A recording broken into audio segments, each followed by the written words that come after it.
E aí, pessoal? Eu sou o M. Renato Quintiliano. Essa é a primeira série do canal. E para essa série, eu decidi mostrar algumas partidas que eu considero bastante instrutivas, são partidas muito famosas e algumas das minhas preferidas. Mas eu também considero elas partidas instrutivas e muito importantes para aprender vários conceitos do xadrez. Portanto, eu decidi chamar essa série de Partidas que todo enxadrista deveria conhecer.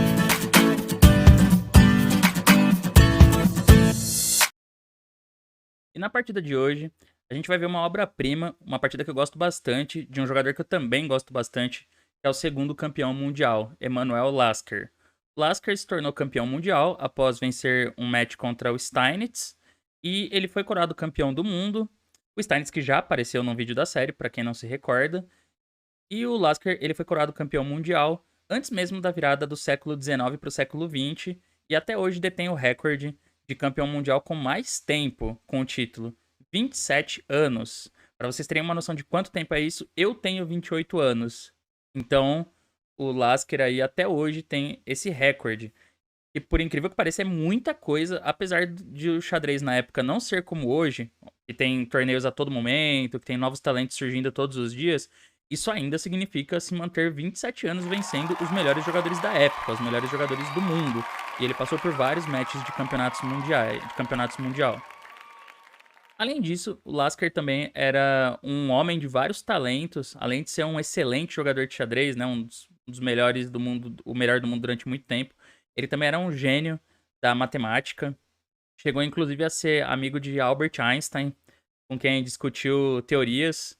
Ele era um dos maiores matemáticos da época, o Lasker.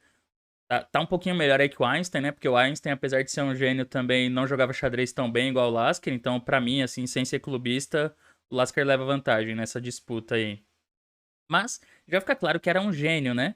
Pra ser o melhor, para ser um dos melhores do mundo, referência, não só em uma área, e também pra manter o título de campeão do mundo durante tanto tempo, até ser destronado pelo Capablanca. Então, o Lasker, ele vem depois do Steinitz, segundo campeão do mundo, oficial, né? E depois perdeu o match pro Capablanca, que ainda vai aparecer na nossa série.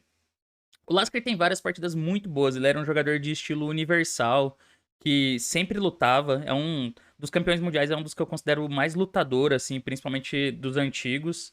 E as partidas dele são sempre interessantes. Tem partidas posicionais, tem finais, tem partidas de cálculo. Com certeza ele vai aparecer mais de uma vez na nossa série. Mas essa partida, Lasker e Bauer, é uma partida jogada antes do Lasker se tornar campeão mundial, alguns anos antes. E eu gosto dela porque ela é uma partida simples, curta e instrutiva. Ela é uma partida que inspirou muitos jogadores depois. E a gente vai ver o porquê. A partida começou com F4. Como eu já disse, o Lasker era um jogador de um estilo muito amplo, que jogava muitas aberturas. Ele gostava de experimentar, né? Tanto que, como eu já comentei em outros vídeos, nessa época aí, as partidas muito mais jogadas, as partidas mais comuns, né, as aberturas mais jogadas, elas seguiam sempre, abriam sempre ou com E4, E5, e aí a gente tinha muitas vezes o gambito do rei, ou com D4, D5, o gambito da dama. Mas o Lasker, ele já estava fazendo experimentos com outras aberturas, então ele abriu aqui com a abertura Bird, que é F4, D5, E3, cavalo F6, e aí ele joga B3, 6, bispo P2, aqui. Aí o Lasker coloca o bispo em D3. Parece um desenvolvimento esquisito, né, pro bispo, uma casa estranha para colocar essa peça. De fato, não é um desenvolvimento mais normal, né, que a gente tá acostumado a ver. Mas a gente vai ver que na partida isso tem uma utilidade interessante. O mais normal seria cavalo F3, roque, bispo E2, e aí as brancas jogam pelo controle dessas casas, né, as casas E5 e D4. Então, bispo D3. E aí as pretas desenvolveram de uma forma também razoável, colocando o bispo em B7. Cavalo C3. E cavalo BD7.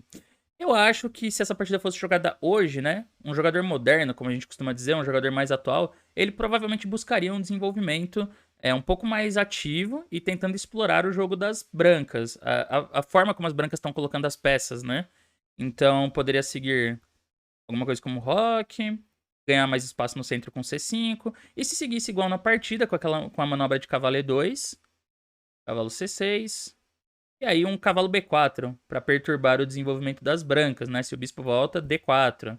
E as pretas jogam de uma forma mais dinâmica, assim, tentando abrir a diagonal desse bispo, tentando fechar o bispo das brancas e jogando de um jeito mais ativo.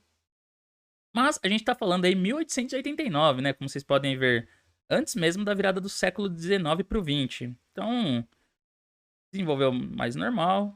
Ok. E aqui o Lasker joga cavalo E2. Essa era uma ideia. Essa era a ideia, né? De deixar o bispo em D3 e desenvolver o cavalo por C3. Ele quer passar o cavalo pra ala do rei. O que a gente vai ver nessa partida é que as pretas, elas não têm preocupação com o que tá chegando na ala do rei ali. O adversário do Lasker aqui, o Bauer, ele não percebe que o Lasker tá tentando montar um ataque na ala do rei. Ou ele subestima isso, ele acha que não tem perigo, né? Então ele joga C5. Mais uma vez, um jogador mais contemporâneo, né, de hoje em dia, entenderia rapidamente o que as brancas estão querendo fazer e faria um lance simples e bom aqui. Cavalo C5. O bispo de D3 está preso, então ele não vai a lugar nenhum. As pretas vão pegar o par de bispos. Esse bispo não vai ter como criar ideias de ataque. Ops, na diagonal B1 H7. E aí as pretas estão mais que ok, estão com uma posição boa. Mas aqui foi C5. E aí ele passou o cavalo para G3. Pouco a pouco as peças das brancas estão indo pro lado direito, né? O cavalo foi, e aí já abriu de novo a diagonal desse bispo aqui. Vamos ver para que isso vai servir na partida. Dama C7. Mais uma vez, com um pouquinho de cautela, se as pretas estivessem um pouquinho mais atentas, teriam jogado cavalo E4. O cavalo fica bem nessa casa e bloqueia o bispo, né? Depois pode vir um bispo F6 ou F5 para reforçar o cavalo. Dama C7. E aí o Lasker, aqui, ele começa já as ações. Cavalo E5. Trocou. Bispo toma. Aparentemente, F por E5 era um lance mais forte. Parece que era uma ideia melhor, porque depois de cavalo D7, por exemplo, dama H5, já tá chegando um ataque muito forte na ala do rei, graças ao bispo de D3 ali. E por causa do cavalo E5, né? Que permite que a dama das brancas pule ali pra ala do rei. Então, G6 é forçado, dama H6, e as pretas aqui já parecem, inclusive, estar numa posição perdida.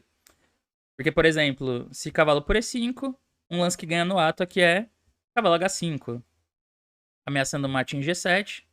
E não dá pra tomar em H5 porque dama por H7 é mate. Mas o Lasker tomou de bispo. E5. Foi dama C6 agora, né? Começa... Tá apontando aqui pra G2, por isso ele joga dama E2. E aí as pretas fizeram uma jogada que foi A6, um lance bem inocente, né? Pra dizer... Pra ser bem otimista, assim, pra pegar leve com as pretas aqui. Porque dá pra entender que ele quer jogar até B5 e C4. Só que esse plano, ele é muito lento. Ele é muito lento e, mais uma vez, as pretas negligenciam o que pode acontecer enquanto ele tá tentando avançar os peões da ala da dama. Aqui começa o ponto instrutivo da partida. Então eu quero que vocês pensem como vocês jogariam aí de brancas no lugar do Emanuel Lasker. Jogam as brancas.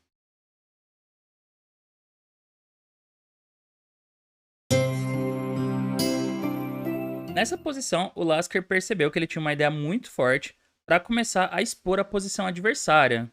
Principalmente, ele já tá de olho nesse rei aqui. Então ele joga cavalo H5. Um lance muito importante para começar a deixar o rei preto desprotegido, mais exposto. A pressão que ele coloca aqui em F6 e G7 não é fácil das pretas lidarem.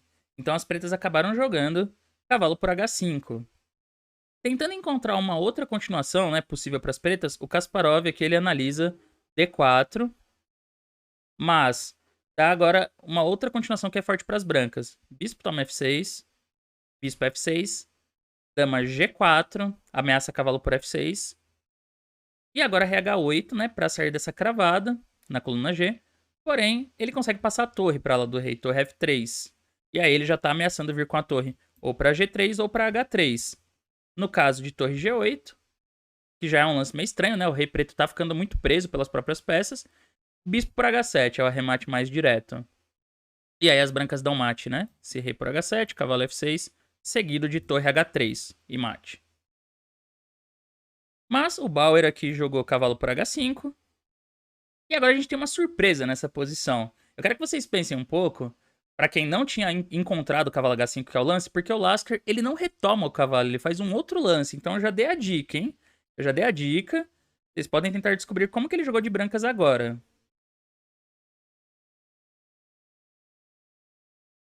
Então, tudo bem. Retomar o cavalo seria o mais óbvio. O mais automático, né? Imagina que você tá jogando um blitz ali, aí tomou o cavalinho H5, dama toma, né?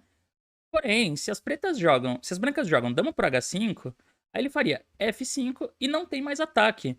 Porque o bispo, que é uma peça importante pro ataque, ele tá bloqueado. Então não tem ataque mais aqui. Mas o Lasker já estava percebendo isso, ele já tinha calculado esse momento. E o que, que ele percebeu? Quando o cavalo H5, ele tem um intermediário. Ele joga bispo toma H7, sacrifica uma peça. Antes que as pretas sejam capazes de fechar a posição ali, de não deixar.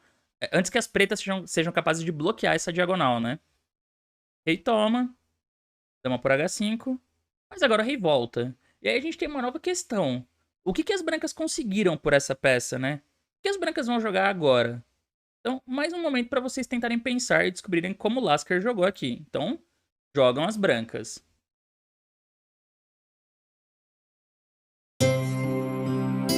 Logicamente, a gente percebe o quê? As brancas têm uma peça a menos, então elas precisam fazer alguma coisa rápido. O branco não tem um monte de tempo aqui para atacar. Por exemplo, eu quero passar a torre F3. Porque se eu conseguir trazer a minha torre para G3 ou para H3, eu devo ter um ataque de mate ganhador. Isso é verdade.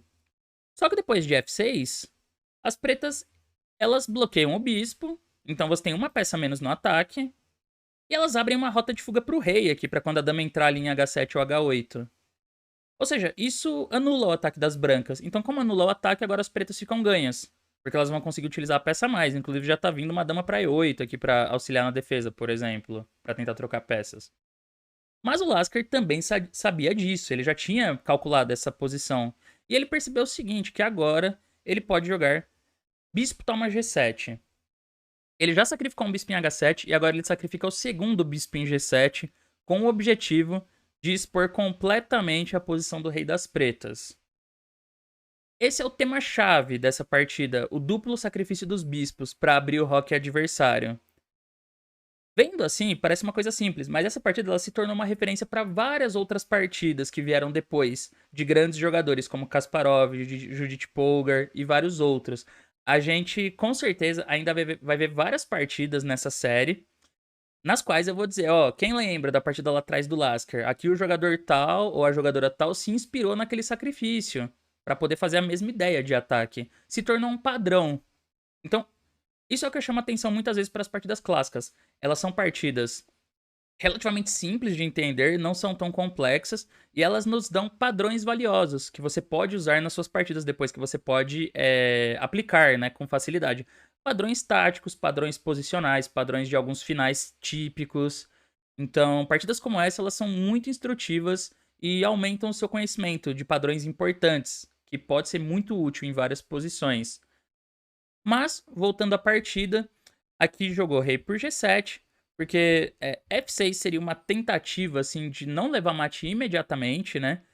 Entregar a torre de F8 para poder usar as peças ali, os bispos, o bispo principalmente para defender a posição do rei, mas o Lasker não precisa capturar a torre. Ele pode jogar aqui H6, ameaçando dama G6, que é um lance bem mais forte. E provavelmente a defesa das pretas aqui seria a torre F7, mas aí ele dá o cheque e vai pegar a torre inteira, né? De graça. Então vai ficar com uma qualidade a mais. Mais um ataque ganhador ainda. Então jogou rei por G7. E aqui ele conduz o ataque com bastante precisão. Esse reaberto tá bem claro que agora ficou muito mais fácil de atacar ele com as peças pesadas. Com a dama e principalmente essa torre aqui de F1. A única coisa é que você precisa calcular o ataque com um certo grau de cuidado, assim, para não deixar o rei preto escapar. Então, se jogasse torre F3, aí isso permite que as pretas se defendam com torre G8. E o rei ganha a casa F8 para voltar ali. Então, a torre G3, rei F8. Dá para as brancas ganharem a torre de G8. Só que o rei encontra um lugar seguro ali. E a gente fica um final meio estranho, né? Dois bispos contra a torre, mas as brancas têm alguns peões a mais. Aí tem dois peões a mais. É um final Difícil de avaliar, mas aí já ficou complexo. Já pode dar qualquer coisa a partida. Então o Lasker aqui ele capricha, ele joga dama G4 primeiro, aproveitando que o rei não pode ir pro centro agora, né? Porque leva mate em G5. Então ele tem que ir pro canto, tem que ir rei H7. E agora torre F3, com ameaça de mate aí, né? Torre H3 e mate. As pretas jogam E5, é para poder passar a dama. Matematicamente, a gente poderia dizer que nessa posição as pretas têm compensação pela dama, né? Porque ficou torre e duas peças. Torre e par de bispos ainda, que geralmente é uma combinação muito forte pela dama. Então, será que o Lasker deixou passar alguma coisa que ele não viu, né? Não, ele calculava muito bem. E na verdade ele viu essa posição, ele viu um lance na frente. Desde lá atrás, quando ele jogou cavalo H5, bispo H7, bispo G7, ele já tinha calculado tudo até aqui. E ele viu o toque final da partida. Dama D7, atacando os dois bispos. Então isso garante que as pretas não têm compensação material suficiente pela dama, né? Porque vai perder um dos bispos agora. Salvou de casas pretas, mas aí como a gente pode ver, essa posição é facilmente ganha, né, para as brancas. É dama por torre peça, que já não é compensação suficiente, perdeu dois peões e o rei continua muito aberto. Então o resto da partida não teve nenhuma dificuldade pro Lasker aqui para ele converter, ele continuou explorando a posição aberta do rei das pretas, né? Ele ganhou mais material, foi muito tranquilo mesmo. Acabou caindo lá a torre de B7 e no fim ele ainda forçou um final aqui de reis e peões, que é super ganhador. Então as pretas abandonaram. Bem, como eu disse, essa partida ela não é tão complicada, é fácil da gente entender. Mas o mais importante, que eu gostaria de chamar a atenção, é justamente o momento ali onde surge o tema do duplo sacrifício dos bispos. Aqui no lance 15. Né? Esse sacrifício duplo dos bispos para remover as defesas do Rei Preto, como eu disse, ele se tornou um padrão de ataque bem conhecido. Então por isso que eu acho essa partida importante. Porque além de ser fácil de compreender, ela é muito instrutiva, a forma como as brancas constroem um ataque. E essa foi a nossa partida de hoje aí do segundo campeão mundial, Emanuel Lasker, contra o enxadrista Johann Bauer. Uma partida de ataque muito legal, e é só uma das partidas instrutivas do Lasker, a gente ainda vai ver outras na série com certeza. Espero que vocês tenham gostado, que vocês tenham aprendido com essa partida aí. Quem ainda não conhecia, deixa o seu comentário aí. Fala, pô, não conhecia, você achou legal, achou boa a forma que foi explicada, né? Achou didático, instrutivo, o que você achou? Se você já conhecia a partida também, pode deixar seu comentário aí falando o que você acha, se você gosta da partida. Se você tem alguma sugestão pra série, partidas que todo enxadrista deveria conhecer, manda aí também. Eu já tenho uma lista de partidas que eu pretendo ir colocando, que eu pretendo ir analisando, mas podem mandar sugestões, que eu aceito aí e eu tô lendo nos comentários. E se você gostou, claro, não esquece de deixar um like aí no vídeo, de se inscrever no canal para receber mais conteúdos como esse. Toda semana a gente vai ter uma partida dessa série saindo. E eu espero que esteja ajudando aí a galera que está assistindo a aumentar o seu conjunto de partidas clássicas aí que você conhece, né? De partidas famosas. Então é isso, pessoal. Obrigado por assistir e até a próxima.